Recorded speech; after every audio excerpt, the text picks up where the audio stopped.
भाइयों और बहनों,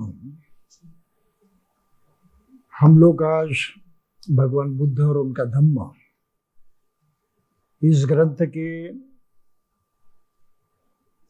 ऐसे विषय पर पहुंचे हैं जो सर्वाधिक महत्वपूर्ण है। बुद्ध का चरित्र अभी तक हमने देखा, उसके बारे में बाबा साहब की अपनी विचारधारा थी, उसका भी जिक्र किया। अब यहाँ से आगे चलकर बुद्ध की जो मूल शिक्षा है और उसका जो प्रचार और प्रसार हुआ, इसके बारे में कुछ हकीकत जानने वाले हैं। प्रचार प्रसार के पहले बुद्ध की यही कहानी आगे चलती रहती है और बुद्धत्व प्राप्ति के पश्चात उनका चरित्र जो पाली त्रिपिटक में हमें दिखाई देता है, उसके बिल्कुल अनुसार इस किताब में सभी बातें लिखी हैं। कुछ बाबा साहब ने अपने स्वयं के विचार भी रखे हैं, लेकिन वो विचार विसंगत नहीं है, आलोचनात्मक नहीं है। ये विचार उन्होंने लिखे हैं बुद्ध की शिक्षा को और अधिक सुलभ करने के लिए, समझाने के लिए। तो ये भी बहुत ही महत्वपूर्ण बात है कि बुद्ध के बारे में, उनकी शिक्षा के बारे में जो भी संभ्रम है, उन संभ्रमों को मिटाने की बाबा साहब हरदम कोशिश करते रहे हैं। तो बुद्धत्व की उपलब्धि के बाद, जैसे कि हमने सुना है कि बुद्ध ये उपदेश इसको देना है, इसके बारे में सोच रहे थे। और फिर उन्होंने सोचा कि उनके साथ पहली जो 5 श्रमण रहा करते थे, जब वो साधना करते थे, तपश्चर्या करते थे, तब वे बहुत इच्छुक हैं, बिल्कुल ये ज्ञान पाने के लिए सक्षम है, क्योंकि मैं कुछ ज्ञान को पा लूंगा और उससे वो ज्ञान हमें भी मालूम होगा। इस विचार से ही, इस सोच से ही वो बुद्ध के साथ ठहरे थे तपश्चर्या करते वक्त। तो उनको निश्चय ही इस ज्ञान की जरूरत थी और उसकी प्रतीक्षा में वो बुद्ध के साथ ठहरे थे। तो इतनी इनकी तैयारी है वो जानने की, समझने की, तो वे ही हकदार हैं पहले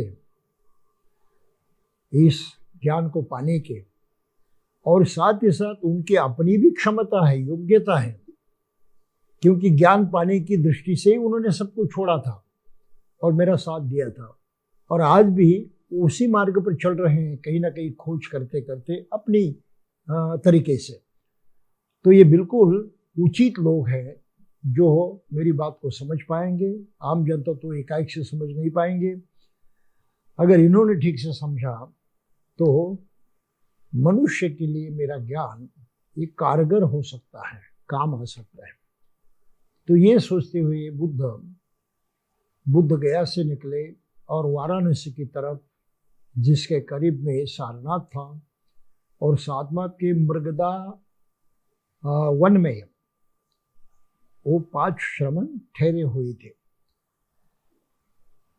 तो देखिए, बुद्ध गया से सारनाथ तक जाना लगभग 300 या 400 किलोमीटर है।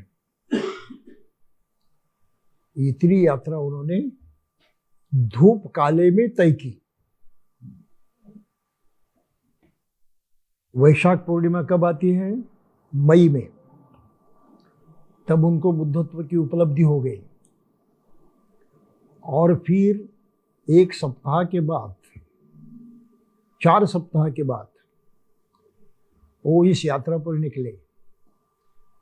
तो वो जून का महीना था और जून महीने में उत्तर भारत में कितनी गर्मी रहती है, कितना बेहाल रहता है।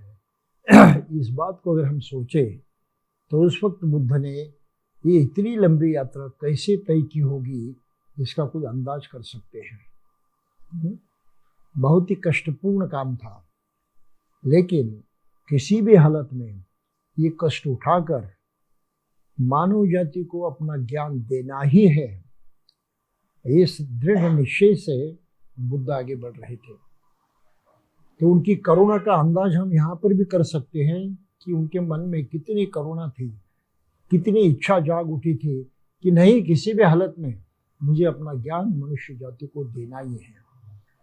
और फिर ऐसे दरमजल करते करते वे सारनाथ पहुंचे, मृगदा वन में पहुंचे। ये 5 ही श्रमण के कुटी में रहते थे और उन्होंने दूर से ही देखा कि श्रमण गौतम आ रहा है। अब तो बारिश भी शुरू हो गई थी, जुलाई का महीना था, आषाढ़ का पुराने इसमें, तो आषाढ़ में तो बारिश होती है, तो बारिश भी शुरू हो गई थी। वर्षावास के लिए वो ठहरे थे। वर्षावास की परंपरा प्राचीन परंपरा है, बुद्ध के पहले से शुरू हुई है। बुद्ध ने वर्षावास की परंपरा शुरू नहीं की, इस बात को ध्यान में रखें। ये पहले से चलती आ रही। जो श्रमण होते थे, सन्यासी होते थे, साधु होते थे, घर बार छोड़कर जो हो दर दर भटकते थे, हाँ, साधना के लिए, तपस्या के लिए, चाहे किसी भी लिए क्यों न हो, वे बरसात के दिनों में एक जगह ठहरते थे। ठहरना आवश्यक था कि बारिश के दिनों में बाहर तो नहीं रह सकते थे, खुले में तो बिल्कुल नहीं रह सकते थे, तो आश्रय की जरूरत होती थी। और साथ साथ भोजन पाने के लिए दर दर भटकने की सुविधा नहीं होती थी। तो ये प्राचीन परंपरा चलती आ रही है। तो ये वहाँ ठहरे थे। अब बाबा साहब अपनी किताब में लिखते हैं, उन 5 ने जब बुद्ध को आते देखा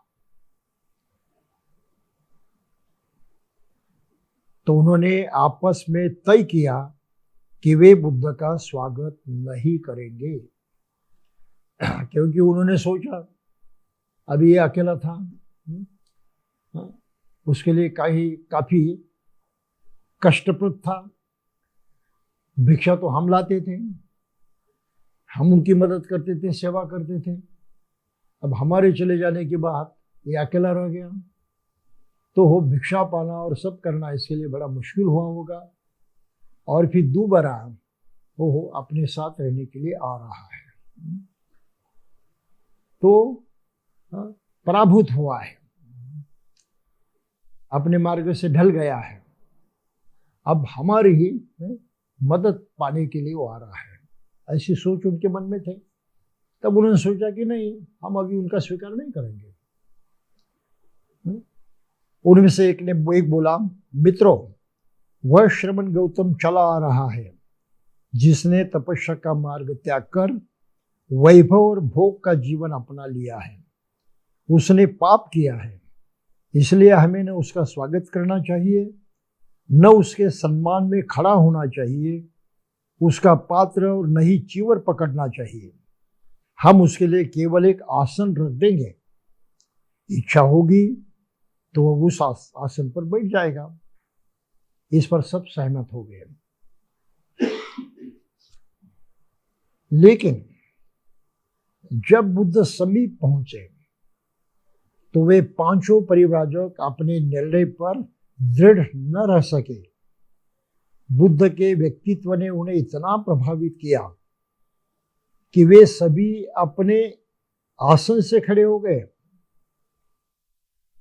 एकाएक से उनका प्रभाव इतना भारी था कि सोचा था तो उन्होंने एक, लेकिन जैसे सभी पा गए वो तुरंत उठकर खड़े हो गए। एक ने बुद्ध का पात्र लिया, आगे बढ़ा, पात्र भी लिया।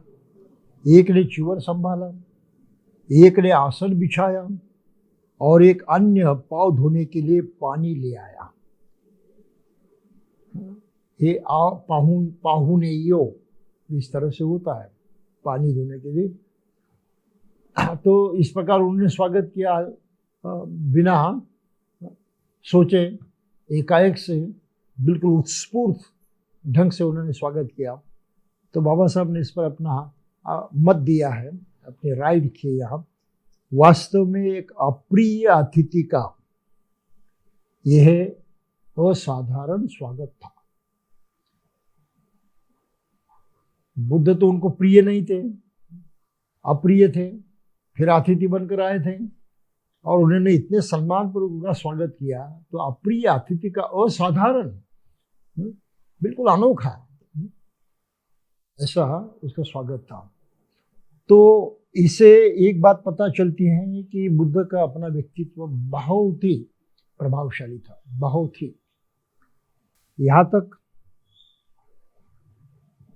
कि जब वो बुद्ध गया से निकले वाराणसी की तरफ जाने के लिए, तब उनको एक ऊपक नामक सन्यासी मिला था।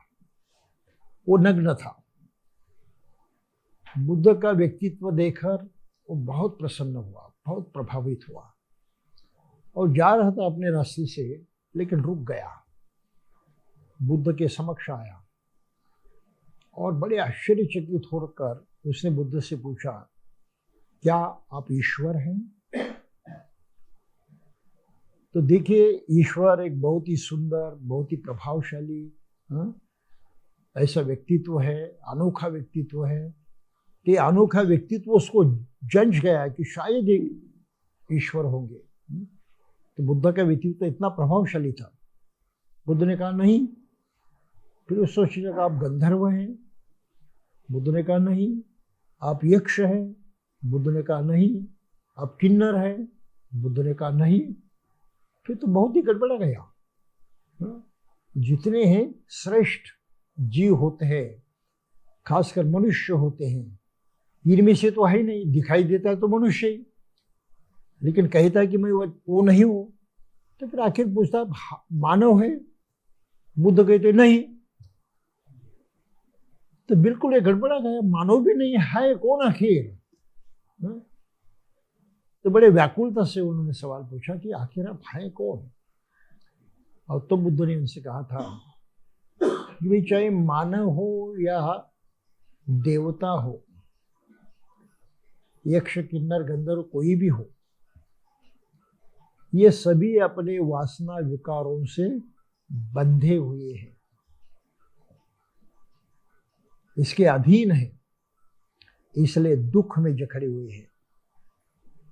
मैं एक ऐसा प्राणी मनुष्य हूं, मनुष्य तो हूं मैं, लेकिन एक ऐसा मनुष्य हूं मैं जिसने ये सब वासना विकारों के बंधन तोड़ डाले हैं, नष्ट कर दिए हैं।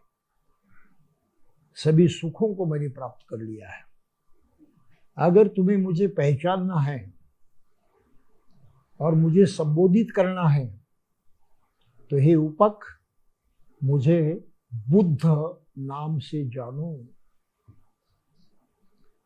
तो बुद्ध ने अपना परिचय दिया था उस ऊपक को, लेकिन ऊपक समझ नहीं पाया, उसके दिमाग में ये बातें नहीं आई। उसने सोचा शायद होगा भी, ऐसे कहकर वो चल दिया। तो इतना बुद्ध का प्रभावशाली व्यक्तित्व था, और ऐसे बुद्ध को जब 5 श्रमणों ने देखा तो उन पर भी वैसा ही प्रभाव हुआ। वो भी बहुत ही प्रसन्न हुए और बड़े उत्साह से उन्होंने उनका स्वागत किया। इस प्रकार जो उपेक्षावान थे वे श्रद्धावान बन गए। उन्हें तो उपेक्षा की थी, दुर्लक्ष्य किया था, बुद्ध की कोई कीमत नहीं की थी। उनमें इतना परिवर्तन हो गया कि वह श्रद्धावान बन गए, बिना कुछ कहे, केवल बुद्ध को देखते देखते ही। तो ये हकीकत बहुत ही सही ढंग से यहाँ पर लिखी है, पाली त्रिपिटक में ऐसा आया है। फिर क्षेम कुशल की बातचीत हो चुकने के बाद परिव्राजकों ने बुद्ध से प्रश्न किया कि क्या अब भी तपश्चर्या तथा काय क्लेश में उनका विश्वास था, कि क्या तुम अभी भी वही कर रहे हो जो कर रहे थे? आत्मक्लेश कर रहे तो शरीर को बड़ी दंडित कर रहे थे, तपश्चर्या कर रहे थे, क्या आप अभी भी वही कर रहे हो? बुद्ध का उत्तर नकारात्मक था, नहीं, मैं नहीं कर रहा। बुद्ध ने कहा, फिर उन्होंने क्या, फिर क्या कर रहे थे? तो बुद्ध ने फिर उनको कहा कि देखो, 2 सिरे की बातें होती है, एक तरफ और दूसरी बिल्कुल उसके उल्टे दूसरी तरफ 2 सिरे की बातें होती है, जिसको अति कहा गया है। एक कामभोग का जीवन और दूसरा काय क्लेश का जीवन है।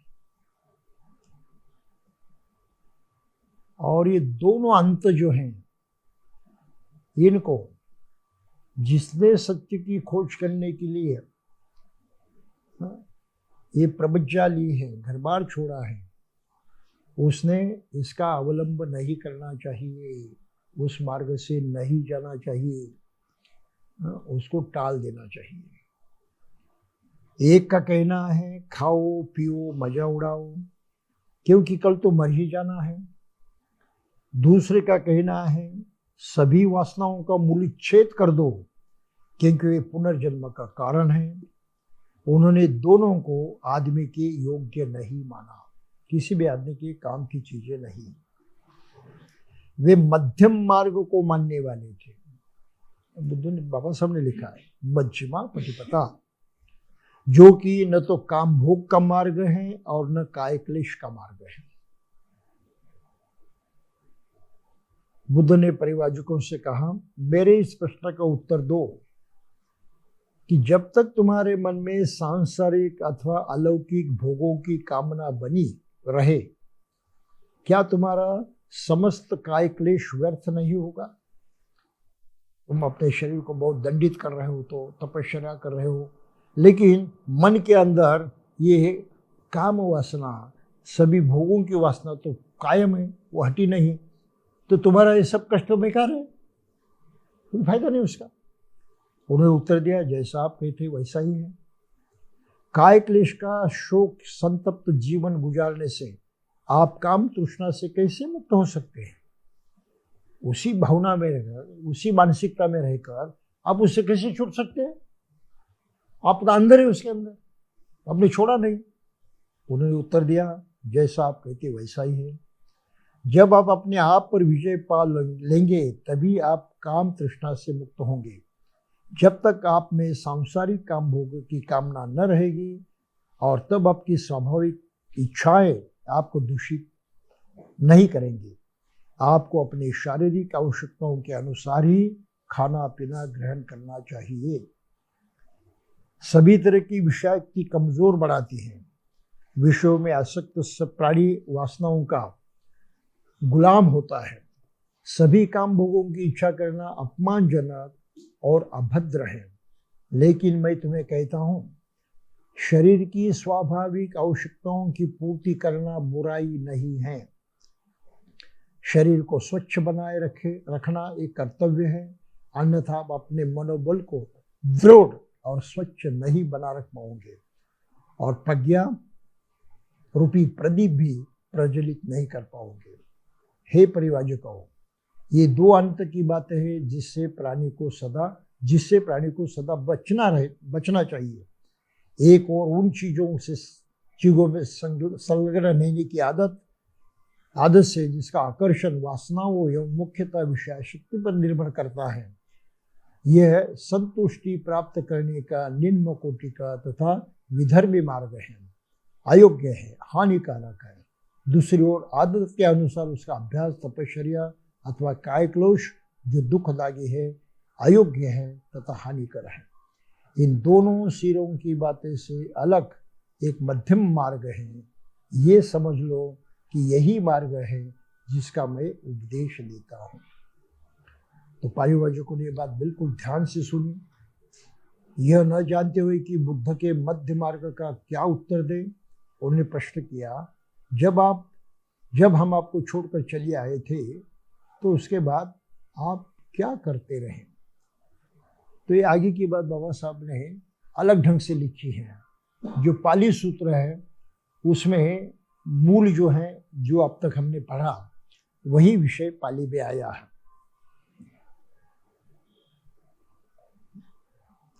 सरल रूप से वहां पर लिखा है, दिवे में भिक्कवे अंता पब्बजितेन न सेवितव्य। ये अति की दो बातें हैं। जो प्रवज्जित हुआ है उसको मानना नहीं चाहिए, उसका ग्रहण करना नहीं चाहिए। कतमे दो, कौन सी दो बातें हैं?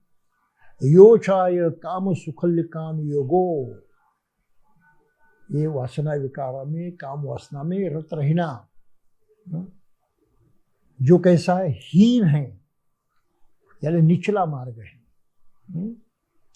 गम्मो है, यानी ग्रामीण है, वो देहाती है। पोथुजनिको हैं, जो सामान्य लोग हैं उनके लिए वो मार्ग है। अनरियो, ये श्रेष्ठ नहीं है। अनर्थ संहितो, लेकिन बहुत ही अनर्थ करने वाला है, इसलिए उससे मुक्त होना चाहिए। योचाय अत्त किल मथानुयोगो, उसके उल्टे हैं स्वयं को देहदंड देना, स्वयं को दुख देना, कष्ट देना। दुखो, वो तो दुख देने वाला है। अनरियो, वो श्रेष्ठ नहीं है। अनर्थ संयतो, वो भी अनर्थ करने वाला है। एतेको भिक्खवे उभे अन्ते उपगम्म उपपगम्म मध्यमा पटिपदा तथा गतेराभिसंबुद्धा। ये दोनों बातें जानकर तथागत बुद्ध ने मध्यम मार्ग का उपदेश किया, जाना है और उसको उपदेश किया। वो कैसा है? चक्षु करनी, आंखें खोलने वाला है। न्याय करनी, ज्ञान देने वाला है। उपसमाय, शांत करने वाला है। अभिज्ञाय, उच्च ज्ञान जो है, अभिज्ञा, एक सामर्थ्य देने वाला है। संबोधाय, सबको और ज्ञानी बनाने वाला, जानकर बनाने वाला है। निब्बानाय संवत्ति, और निब्बान को प्राप्त करने वाला है। तो ये मूल पाली में इस प्रकार आया है। बाबा साहब ने अपने ढंग से सीधी भाषा में उसको लिखा है। आप समझ रहे हैं? अब बुद्ध ने जो पहला प्रवचन दिया, ये बहुत ही महत्वपूर्ण बात है। बात इसलिए अर्थपूर्ण है, जो हमें बिल्कुल समझनी चाहिए। मानिए कि बुद्ध तो बुद्ध हो गए, उन्होंने अगर अपने बारे में, बुद्ध बनने के बारे में क्या किया, क्या पाया, क्या अनुभव लिया, इसके बारे में किसी को कुछ कहा नहीं होता,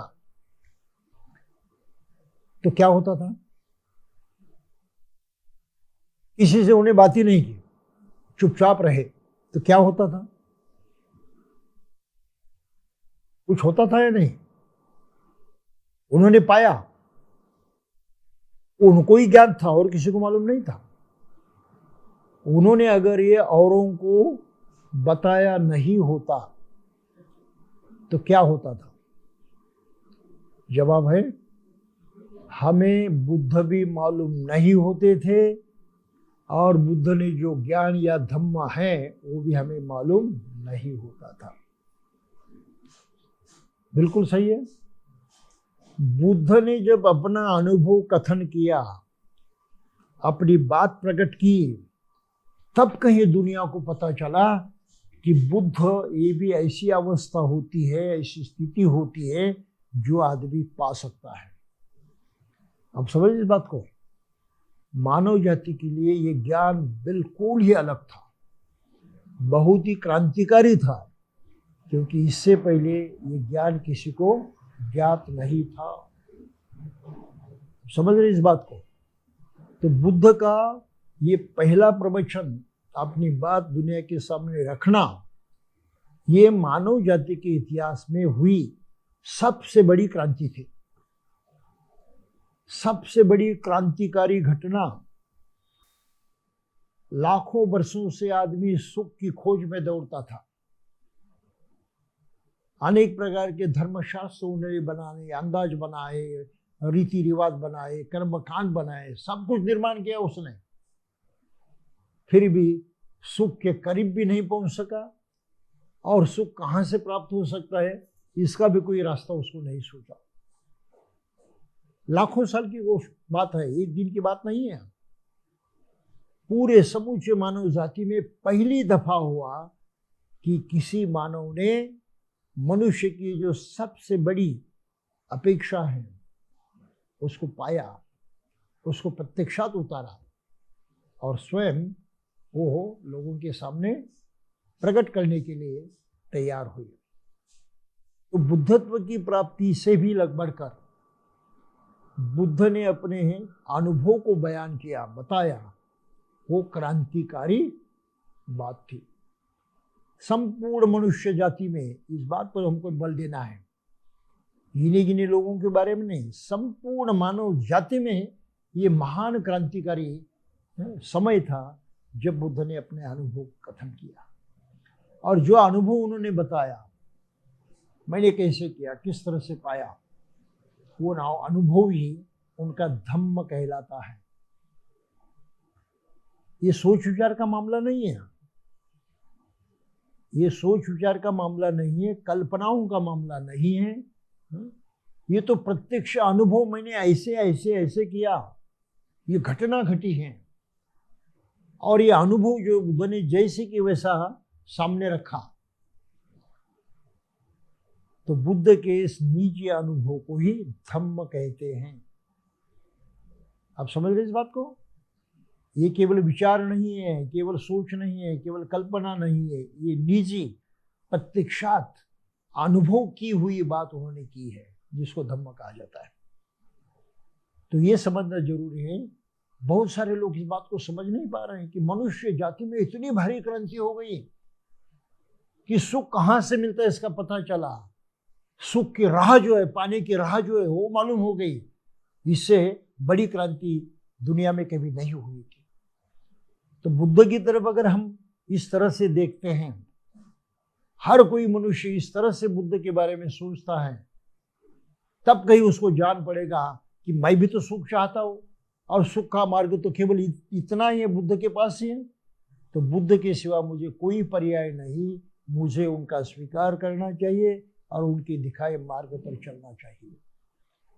ये हर इंसान की जरूरत है, जो मनुष्य है उस हर मनुष्य की जरूरत है। और जो मनुष्य अलग बातों में ऐसे लटके हुए हैं, उन्हें सोचना चाहिए कि हम गलत बातों में फंसे हैं, इसका कोई फायदा नहीं हो रहा है। और बुद्ध तो यहाँ कहते कि भाई तुम इस तरह से पाक सकते हो, उन्होंने अपने अनुभव के बल दिखाई दिया, ये सत्य साबित हुआ है। तो इस सत्य का स्वीकार करने के लिए हर आदमी ने तैयार होना चाहिए, जो हकीकत नहीं है। आप समझ रहे इस बात को? लोग अपने ही पुराने विचारों में, पुरानी जो श्रद्धाएं हैं, विश्वास है, उसमें फंसे हुए हैं। हर आदमी फंसा हुआ है। बुद्ध के सिवा और कोई भी आदमी स्वतंत्र नहीं है अपना जीवन जीने के लिए और सुख को पाने के लिए। आप समझ रहे इस बात को? ये बहुत ही महत्वपूर्ण विषय है, जिसको हमें सही ढंग से जानना चाहिए कि बुद्ध ने अपने धम्मों को प्रकट कर दिया, तो मनुष्य जाति के इतिहास में क्रांति आ गई, महान क्रांति। इससे बढ़कर क्रांति मनुष्य जाति में कभी नहीं हुई थी। अब ये जो धम्म का उपदेश देना है, उसको पाली भाषा में कहा है धम्म चक्र प्रवर्तन, धर्म चक्र प्रवर्तन। यानी बुद्धत्व प्राप्ति का अपना निजी अनुभव कथन करने की जो बात है, क्रिया है, उसको धम्म चक्र कहा है। तो धम्म चक्र कौन प्रवर्तित कर सकता है? केवल बुद्ध। उन्होंने अनुभव किया है, वो अपने अनुभव की बात रख रहे हैं, धम्म रूपी। ये और किसी की बात नहीं है, कहीं सुनी नहीं है। तो बुद्ध के सिवा धम्म चक्र प्रवर्तन और कोई नहीं कर सकता। समझ रहे हैं इस बात को? तो कभी कभी महाराष्ट्र में हम गलती करते हैं, बाबा साहब ने धम्म दीक्षा दी, हम उसको आज भी धम्म चक्र प्रवर्तन दिन मनाते हैं। सही है? गड़बड़ है ना? गड़बड़ है या नहीं? बाबा साहब ने नहीं कहा कि मैं धम्म चक्र प्रवर्तन कर रहा हूं। उन्होंने इतने स्पष्ट शब्दों में कहा कि मैं दीक्षा ले रहा हूं बुद्ध की, बुद्ध धम्म संघ की,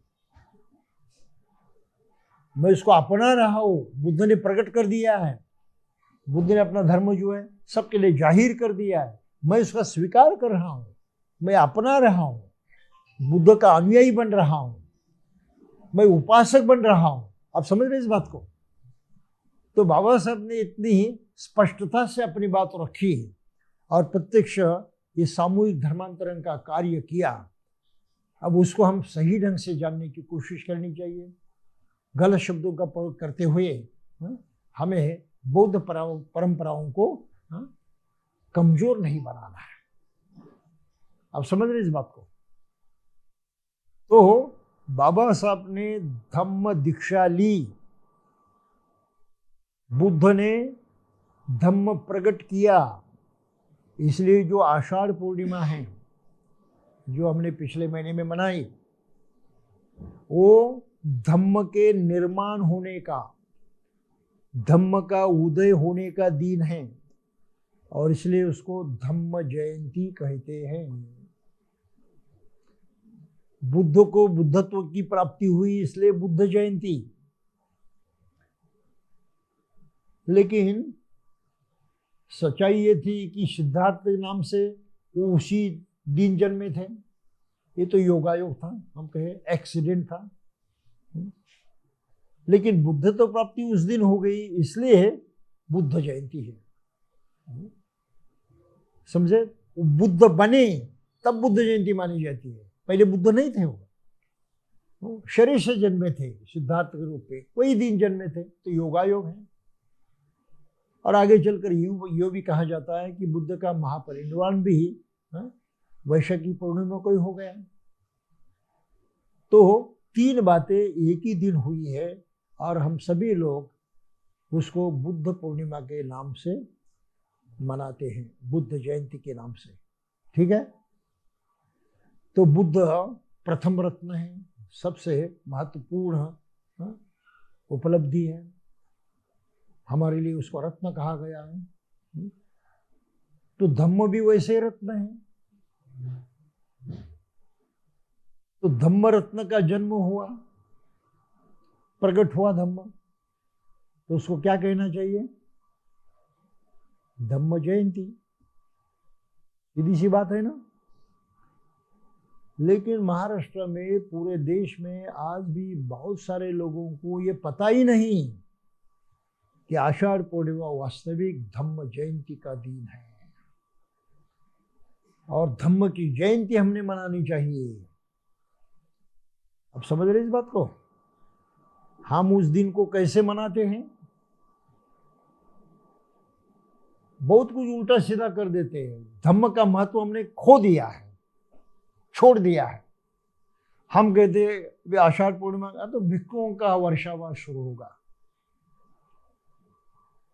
ये कौन सी बड़ी बात है? इसको कोई महत्व नहीं है। श्रमण तो पहले से वर्षावास शुरू करते थे, ये नई बात है ही नहीं। और उस दिन का महत्व केवल इतनी छोटी सी बात में समा हुआ नहीं है। आप समझ रहे इस बात को? लेकिन इसको ही हम इतना बढ़ावा देते हैं, इतना बढ़ावा देते हैं, इतना जोर देते हैं, ये गलत है।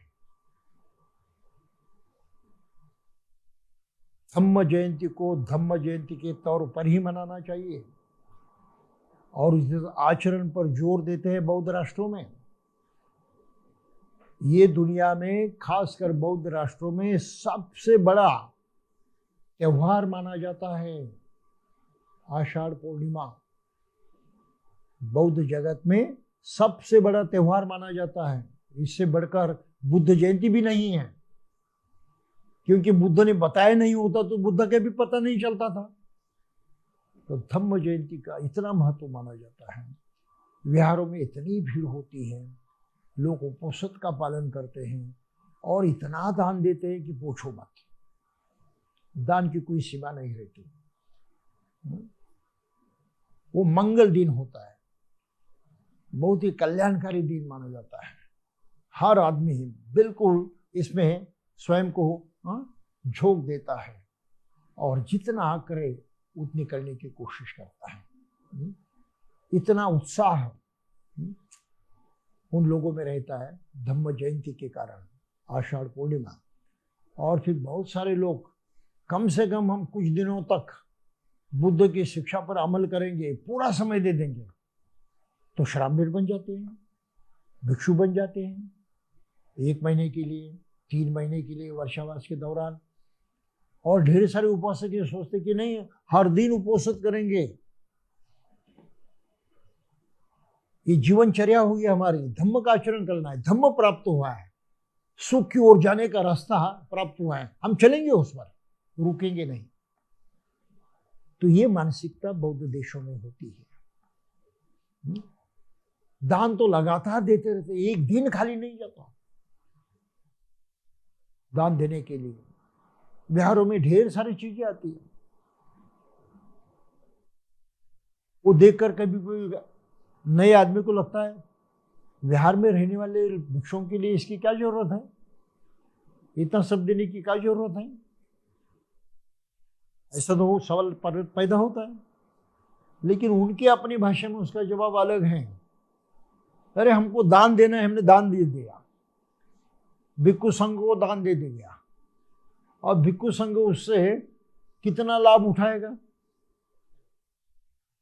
लाभ उठाने का जीवन चरित्र नहीं है उनका। हमने धन दौलत वहां पर रखी, वो तो समाज की आखिर, भिक्षुओं की नहीं है। और हम एकत्रित जाकर उसका उपभोग करते हैं, उसका फायदा उठाते हैं। हम उपासक लोग फायदा उठाते हैं।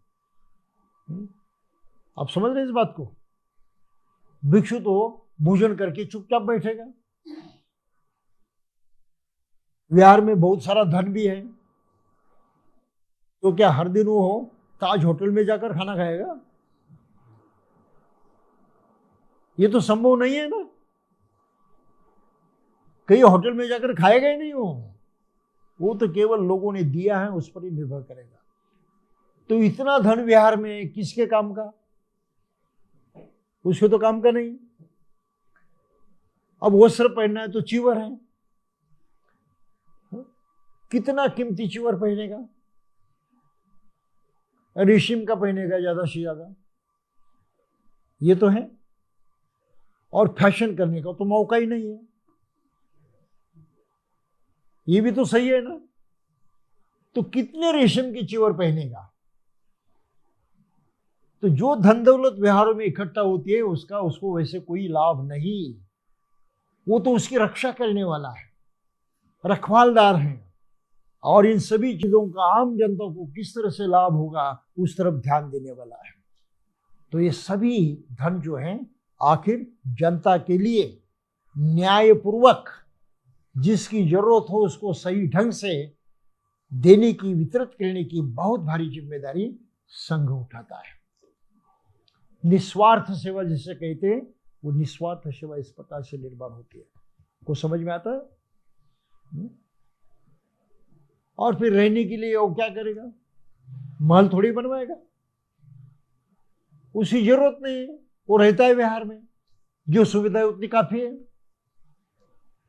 कल उसके दिमाग में आ गया कि नहीं मैं और कहीं चला जाऊंगा, निकल जाएगा, वो कुछ भी साथ नहीं ले जाएगा।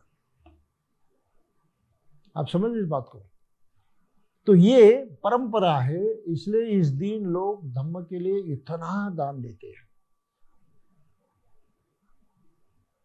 इसका हिसाब नहीं होता।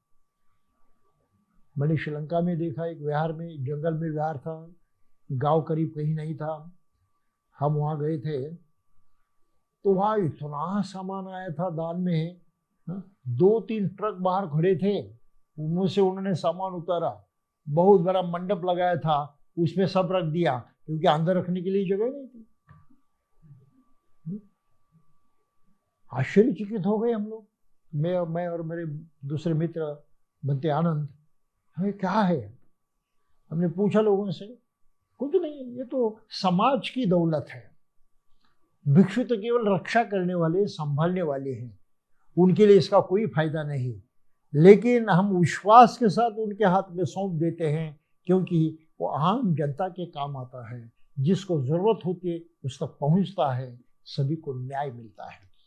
और निस्वार्थ भाव से न्याय करने की जो जिम्मेदारी है वो संघ की जिम्मेदारी है। कुछ समझ में आता है?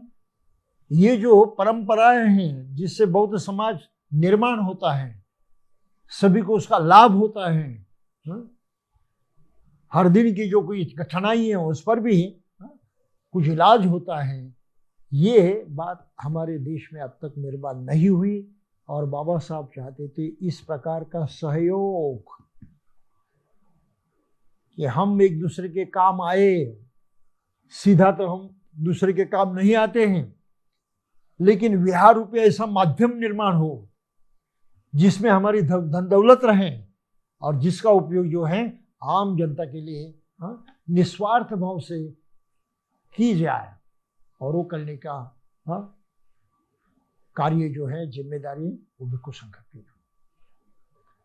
समझ गया? तो इस तरह से धम्म जयंती मनानी चाहिए। हम धम्म जयंती नहीं मनाते आज की तारीख को भी, और हर आदमी ने उपोषित करना चाहिए। एक दिन नहीं, पूरे 3 महीने हर दिन। हमको पता ही नहीं, अगर जरूरत है तो कुछ लोग भिक्षु बन जाते, श्रामणेर बन जाते, घूमने के लिए नहीं, रैली निकालने के लिए श्रामणेर नहीं बनना है, भिक्षु नहीं बनना है। ये तो धम्म के प्रति अप्रमाद है, प्रमाद है, प्रमाद, धम्म की उपेक्षा, धम्म को कमजोर कर रहे हैं हम, परंपराओं को धम्म के खिलाफ बर्ताव कर रहे हैं। ये रैलियां वगैरह इसका कोई मूल्य नहीं है, कोई कीमत नहीं उसके लिए। ये सारा धम्म के खिलाफ बातें हैं। तो आपको श्रामणेर बनकर विहार में रहना है भिक्षुओं के साथ 3 महीनों तक, या जितने दिन चाहे उतने दिन, और आचरण सीखे, करना सीखे। मेडिटेशन करना है, सील का पालन करना है, बहुत सारे सवाल मन में होते, उन सवालों के जवाब खोजना है। तो भिक्षु संघ के साथ रहकर इन बातों को जाने, समझे और इस तरह से अपनी कुछ उन्नति करे। तो समझ में आता है? ये परंपरा है। तो विहार भी बहुत बड़े बड़े होते हैं, ढेर सारी इमारतें वहां पर होती है, ढेर सारी व्यवस्था वहां पर होती है। क्यों होती है? तो जो भी आदमी चाहे इस सभी सुविधाओं का पूरा लाभ उठा सके। तो इस प्रकार की संस्कृति बाबा साहब चाहते थे। इसके कारण जो पिछड़े जाति वर्ग के लोग हैं वे अपने स्वयं के बलबूते पर खड़े रहकर अपना कल्याण कर पाएंगे। एक आदमी अपना कल्याण नहीं कर सकता, सरकार भी किसी का कल्याण नहीं कर सकती इस तरह से। गिने गिने लोग भी किसी का ज्यादा कल्याण नहीं कर सकते। कुछ कल्याणकारी बातें कर सकते हैं जरूर, लेकिन सही में कल्याण तो सभी लोग अगर मिलकर करेंगे तो होता है, उससे कोई छूटता नहीं। आप समझ रहे इस बात को? तो इस तरह की समाज व्यवस्था का निर्माण करना आवश्यक है, जो कार्य हम लोग करने की कोशिश कर रहे हैं। लेकिन इसका मूल तत्व हमें कहाँ दिखाई देता है? बुद्ध के इस पहले प्रवचन में। तो बाबा साहब ने धम्म दीक्षा ली।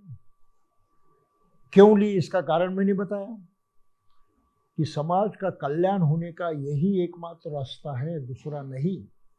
और सभी लोगों ने मिलजुल कर एक विचार से, एक सोच खरो करना चाहिए।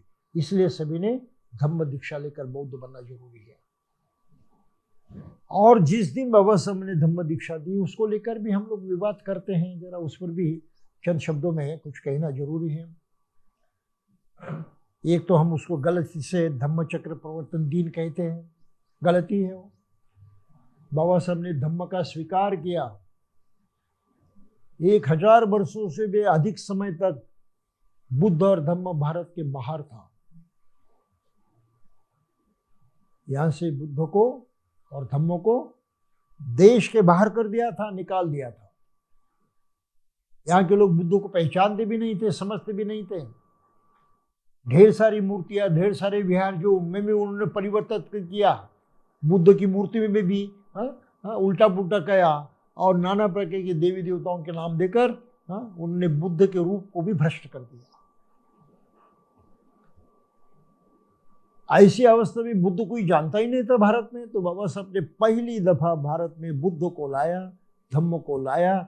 उसका जोरदार स्वागत उन्होंने भारत में किया और वो स्वागत यही नगरी में, इसी शहर में हुआ, दीक्षा भूमि पर। ये इतिहास हमें सबको मालूम है।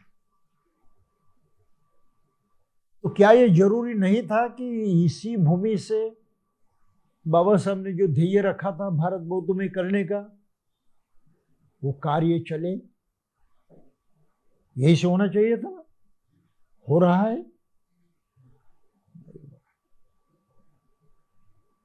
बाबा साहब के मानने वाले लोगों की ईमानदारी का सवाल यहाँ पैदा होता है। भाई कितने ईमानदार हो तुम बाबा साहब के प्रति? कितने ईमानदार बौद्ध हो तुम? ईमानदारी का सवाल यहाँ पैदा होता है। जिस उम्मीद से बाबा साहब ने बुद्ध और धम्म को यहाँ पर लाया इस देश में, और घोषणा कर दी कि मुझे भारत बौद्ध में बनाना है, सामान्य बात नहीं, पूरे भारत को मुझे बौद्ध में बनाना है, तो उसके लिए उतने जोर शोर से प्रचार प्रसार तो होना चाहिए ना, इतने सही ढंग से लोगों को बौद्ध बनाना चाहिए ना। और ये सब कार्य जो है उस दीक्षा भूमि से होना चाहिए था। ये कम से कम मेरी तो अपेक्षा है, और ये सही प्रतीत होती है। नहीं हुआ तो समझ में आया, तो हमने उस दिन को ही बर्बाद कर दिया, गलत नाम दे दिया धम्म चक्र प्रवर्तन। लोग कहने भाई क्या करें, हमको क्या करना है, धम्म चक्र प्रवर्तन है, हमको क्या करना है, कुछ भी तो नहीं है। तो सभी लोग शांत हो गए। करना क्या है उस दिन? अब दीक्षा भूमि पर जाने वाले लोग क्या करते हैं बताइए मुझे, क्या करते हैं? ज्यादा से ज्यादा लाइन में खड़े रहकर बिहार में जाकर वंदना करते, और कुछ करते हैं? ये तो कहीं पर भी किया जा सकता है, क्या फायदा है उसका? समझ में नहीं आया? उस दिन दीक्षा भूमि पर जाने वाले आदमी के मन में ये ख्वाहिश होनी चाहिए कि मुझे बुद्ध के मार्ग पर चलना है, मुझे बुद्ध धर्म का स्वीकार करना है। धम्म स्वीकार करने के लिए ये पवित्र जगह है, वहां जाकर मैं धम्म स्वीकार कर लूंगा। और जो पहले से बौद्ध बने उनके दिमाग में ये सोच होनी चाहिए कि मुझे वहां जाकर धम्म प्रसार के लिए योगदान देना चाहिए, इसमें शरीक होना चाहिए, इस कार्य को बढ़ाने के लिए मुझे भी उसके अंदर जाना चाहिए, और इस तरह से मैं जाकर वहां दान दूंगा, इस तरह से वहां जाकर प्रयास करूंगा, जो कुछ मेरा योगदान है वहां पर देते रहूंगा। जैसे विदेश में होता है विहारों में, वो काम मैं यहां करूंगा। होता है? नहीं होता। और बाबा साहब ने उस दिन कहा था भारत बौद्ध में करना है। इसका मतलब क्या है? हमें भारत को बौद्ध बनाकर धम्म की विजय हासिल करनी है। भारत में हमको धम्म विजय को बढ़ावा देना है, उसको पाना है, उस विजय को प्राप्त करना है। अर्थ समझ में आ गया? बस ऐसे हुआ था पहले। दशहरे के दिन को अशोक विजयादशमी कहा जाता है, और कहानी यह है कि राजा अशोक ने कलिंग राष्ट्र पर आक्रमण किया, उसको जीत लिया, और इतना रक्तपात हुआ, इतना रक्तपात हुआ कि जिसकी कल्पना भी नहीं की जा सकती। और जब उसने युद्ध भूमि पर देखा, ये लाखों लोग कत्ल हुए हैं, लाखों घायल हुए हैं, लाखों के संसार परिवार बर्बाद हो गए हैं, ये इतना भयंकर दुख देखते हुए उसको भी सहा नहीं गया। वो तिलमिला उठा, क्या किया है मैंने और क्या पाया इतना सब करके? एक राज्य, एक भूमिखंड, ये कोई उपलब्धि है? लाखों लोगों के जीवन को बर्बाद करते हुए, उनका कत्ल करते हुए बिल्कुल तिलमिला उठा। और तब उसने सोचा कि नहीं, ये मनुष्य होते हुए इस प्रकार की कोई भी कृति करना गलत है, मनुष्यता के खिलाफ है। नहीं, ये सब मैं छोड़ दूंगा। अभी तो मनुष्य बनना है, सही मानवता को लाना है, मानवता की सेवा करनी है।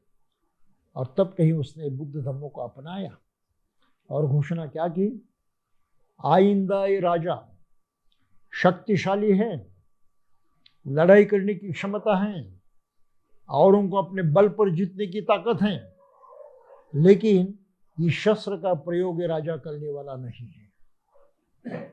ये राजा जनता को जीतेगा लेकिन शस्त्र के बल पर नहीं जीतेगा, डरा धमका कर नहीं जीतेगा, कत्ल करने की धमकी देकर नहीं जीतेगा। वो जीतेगा इंसानियत से, अच्छा मनुष्य बनकर, अच्छी मनुष्यता के माध्यम से उसके काम आकर, हर तरह से उसके कल्याण के लिए कार्य करते हुए मैं लोगों को जीतूंगा। जीत तो मुझे करनी है, हारना नहीं है। तो अभी जो शस्त्र की जीत थी वो मैंने त्याग दी है, अब मेरी जीत होगी धम्म के माध्यम से। धम्म में मनुष्यता है, 100% मनुष्यता है। मनुष्य के कल्याण का एकमात्र उपाय है, मार्ग है, एकमात्र विधि है। बस इस विधि को अपनाकर मैं धम्म विजय करते रहूंगा। और इतिहास साक्षी है कि राजा अशोक के कारण भारत में धम्म विजय साबित हुआ। भारत बौद्धमय बना और उस समय भारत में सही अर्थ से उसके बाद राजा अशोक के इस कर्तृत्व के बाद भारत सोने की चिड़िया कहलाने लगा। इतनी प्रगति हुई थी कि इतना विकास हुआ था, इतना लोगों का कल्याण हुआ था। कुछ समझ में आता है? अब ये सभी कल्याणकारी कार्यों का मैं यहाँ ब्यौरा नहीं देना चाहता, लेकिन जिस प्रकार राजा अशोक ने सोचा था कि भारत को हम इस तरह से मनुष्यता से गौरवान्वित करेंगे और धम्म के माध्यम से हर आदमी को जीतेंगे, पूरी जनता को जीतेंगे, बस वही सोच दिमाग में रखते हुए बाबा साहब ने उसी दिन का चयन किया, अशोक विजयादशमी का, और उद्देश्य भी वही रखा कि मुझे भारत बौद्ध में करना है। और जिस दिन राजा अशोक ने कारोबार शुरू किया, मैं भी उसी दिन कर रहा हूं। अब समझ इस बात को, कितनी ऊंची सोच थी, कितनी बेहतरीन योजना थी और कितना मंगलमयी कार्य उन्होंने अपनाया था। इसके बारे में हमें सोचना चाहिए। और वो दिन जो है, सार्वजनिक दीक्षा जब हुई, उसको धम्म विजय दिन के नाम से मनाना चाहिए। और हमें धम्म की विजय ही करनी है इस भूमि से, अपने अथक प्रयासों से इस तरह सोचना चाहिए और दृढ़ संकल्प करना चाहिए। धम्म चक्र पर दिन कहते हैं तो किसी दिमाग में नहीं आता है, कुछ भी समझ नहीं पाते लोग। लेकिन अगर आपने कहा धम्म विजय करना है तो हर आदमी के दिमाग में बत्ती जलेगी ना, वो समझ पाएगा, अपने कर्तव्य को समझ पाएगा, अपनी सोच दुरुस्त करेगा। अरे मुझे कुछ करना है, चुपचाप नहीं बैठना है, तो कुछ ना कुछ करेगा और भारत बौद्ध होने के रास्ते पर हम आगे बढ़ सकेंगे। कुछ समझ में आता है? तो हमने कितनी गलतियां की है देखिए, और आज भी इन बातों को लेकर लोग विवाद करते हैं। कुछ कहते 14 अक्टूबर को ही मनाना चाहिए, कुछ कहते दशहरे से कोई संबंध नहीं। रहे वो दशहरा नहीं है, वो अशोक विजयादशमी का दिन है। दूसरे लोग भले कुछ भी कहे, कुछ भी समझे, उनसे क्या लेन देन है हमारे? बात सही है ना? तो हम विवाद का विषय करते हैं, लोगों में संभ्रम फैलाते हैं। यकीन मानिए, संभ्रम फैलाने से हानि होती है, कार्य रुक जाता है, जो प्राप्ति करनी है वो चूक जाती है। तो संभ्रम फैलाने वालों ने ये अच्छा किया या बुरा किया? निश्चय बुरा किया है। लोगों की समझ में नहीं आता संभ्रम क्यों फैलाते हैं। संभ्रम फैलाना अपने में विरोध करना है, शत्रुता करना है, दुष्टता करना है, उस काम को नकारना है और उसको नाकाम करने के लिए प्रयत्न करना है। तो हर संभ्रम फैलाने वाला आदमी दोषी है। अब समझ इस बात को, केवल गलत नहीं, वो अपराधी है, वो अपराध करता है धर्म के प्रति, वो अपराध करता है महापुरुषों के कार्य के खिलाफ। इस तरह से हमें सोचना चाहिए। तो बुद्ध ने पहला प्रवचन दिया और बाबा साहब ने बुद्ध की दीक्षा लेकर भारत को बौद्ध में बनाने का संकल्प किया। अशोक का उदाहरण उन्होंने अपने आंखों के सामने रखा और उस तरह से कोशिश करने का प्रयास उन्होंने किया। तो हमारे लिए ये अशोक विजयादशमी, धम्म विजय दिन कितना महत्वपूर्ण होना चाहिए। कुछ भी नहीं होता, कुछ भी समझ में नहीं आता लोगों के, इतना पिछड़ापन है।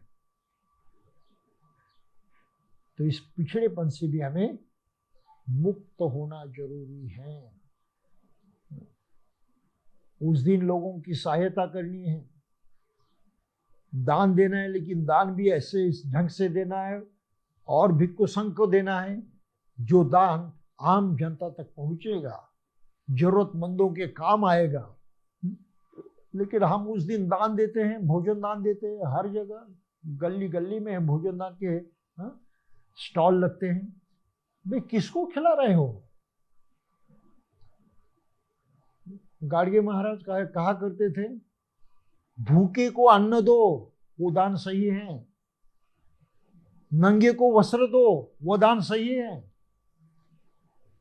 तो हम दशहरे के ये धम्म विजय है दिन के, विजयादशमी के दिन किसको दान देते हैं भाई? किसको दान देते हैं? जिनका पेट भरा हुआ है, जो अपने बलबूते पर जीवन जीते हैं, उनको कोई जरूरत नहीं।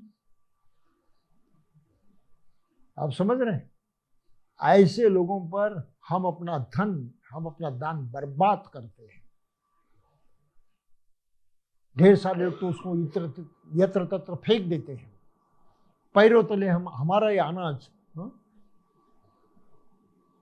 पैरों तले आता है, कुचलते हैं हमारा अनाज। इतना बुरा उस दिन होता है, मुझसे तो देखा नहीं जाता, इसलिए मैं दीक्षा पर जाने का कि मैंने छोड़ दिया, मैं नहीं जाता वहां पर। तो ये आदतें जो हैं, ये आदतें हमें दर्शाती हैं कि हम इतना गलत कर रहे हैं, इतना गलत कर रहे हैं। इसके कारण फायदा तो नहीं हो रहा है, उल्टा हर आदमी का नुकसान हो रहा है और धम्म बर्बाद हो रहा है। ये श्रद्धा का काम नहीं है,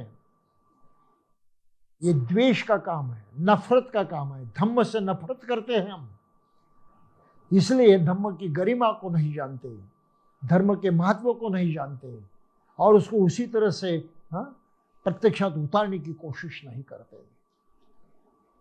तो ये आज की हकीकत है। और बाबा साहब ने जो लिखा है, इसको लेकर उनकी धर्म दीक्षा से इस तरह का संबंध है। फिर प्राजिवाचक जो हैं, उन्हें फिर 4 आर्य सत्य बताए। वो संक्षिप्त में बता दूंगा मैं कि पहले तो उन्होंने क्या कहा 2 अंतों का सेवन नहीं करना चाहिए, और फिर उन्होंने 4 आर्य सत्य बताए।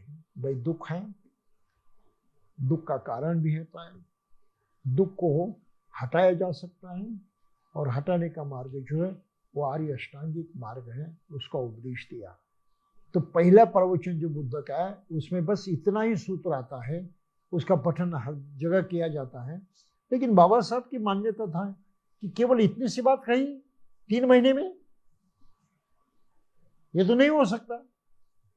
अरे परिवारजकों ने कितने सारे ढेर सारे सवाल पूछे होंगे ना, पूछे होंगे या नहीं? केवल एक सूत्र सुना, ये 4 बातें सुनी, 4 आर्य सत्य अष्टांगिक मार्ग सुना, बस हो गया? नहीं, ये तो संभव नहीं। उन्होंने ढेर सारे प्रश्न पूछे होंगे।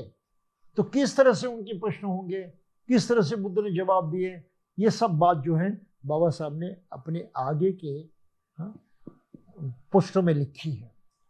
तो इसको मैं समझता हूं अगली बार देखेंगे और दूसरी भी बात जाते जाते देखनी ये है कि केवल पाली का सूत्र ही बुद्ध ने समूचा नहीं माना, उसमें उन्होंने अपनी ओर से और कुछ विस्तार पूर्वक बातें कही हैं ताकि लोगों के समझ में आए सही क्या है और वो उसको आकलन कर पाए, जिससे उनका फायदा होगा।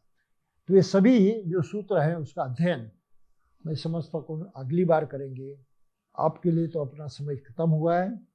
मैं आपको धन्यवाद देता हूँ सुनने के कारण।